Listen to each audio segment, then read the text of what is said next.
السلام عليكم حبيباتي متتبعاتي. اليوم عندنا ليمونه ولا بريوش تاع لي باتيسري، راح يجي خفيف وهش باذن الله تعالى. عندنا لهنايا نصف لتر حليب دفيتو، راح نضيف له 2 ملاعق سكر.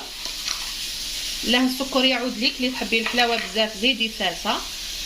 عندي لهنا ملعقه ونصف خميره فوريه، خميره تاع الدار عادي تاع الكسره. نخلي الكل يتفاعل هذيك الخميره ونولي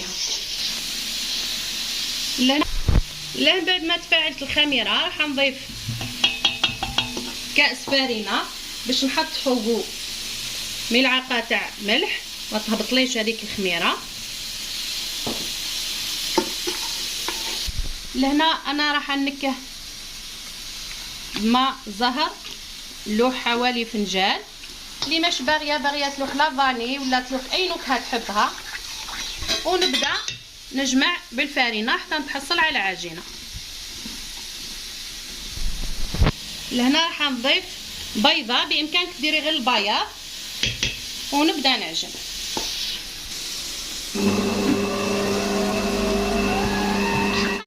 هنا راح نضيف ملعقه تاع زبده.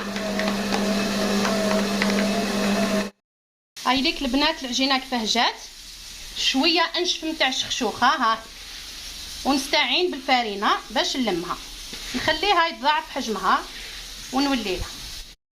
عندنا لهنا الكريمه نصف لتر حليب، 2 ملاعق نشا ماشي معبيين مليح. عندي لهنايا مغرف سكر، ما نكثرش السكر خاطر راح ندير شونتي. وعندي ملعقه صغيره تاع لافاني. كل شيء بارد في بارد على النار حتى نحصل على كريمه. بعد ما طابت الكريمه تاعنا نفرغوها في صحن ونغطيوها بالكيس الغذائي ونخليوها تبرد ونوليو للعجينه. بعد ما ضاعف الحجم تاعها ولا كما نقولوا بالعاميه طلعت، لهنا راح نقسمها دي بول صغار، كل وحده كيف حبت الحجم نتاعهم. بعد ما قسمتها القياس اللي بغيت، تبلاطيها شويه كي تجيك مبلوله. قلنا تستعيني بالقليل من الزيت ولا الزبده.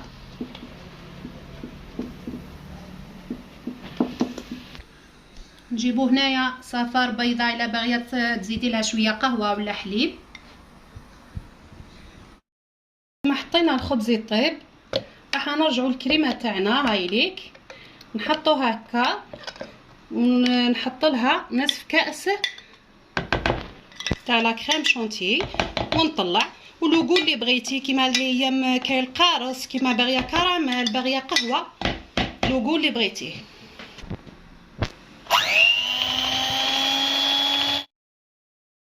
هاوليك البريوش تاعنا كي طاب. ها البنات المبتدئات اللي جاتها العجينه ناشفه في العجين بعد ما بلتهاش، حنا عندنا قياس تاع الحليب، بصح اللي جاتها ماهيش هكا طريه، واش دير كي يخرج كيك سخون تحطو في ساشي اللي وتغطي عليه لمده ربع ساعه.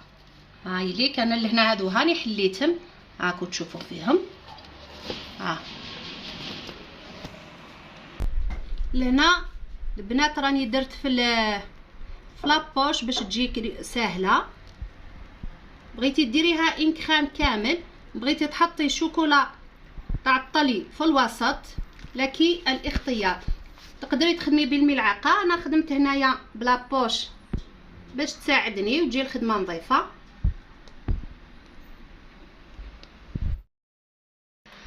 هاي ليك بعد ما حطيت الكريمه حطيت شوكولا الطلي في الوسط. الان راح نغرقو كل طرف الردلو تاعو بهذا الشكل.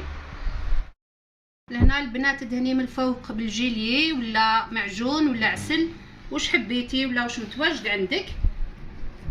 تقدري تحطي كذلك اللوز ايفيلي من الفوق. تشوفوهم في صحن التقديم باذن الله.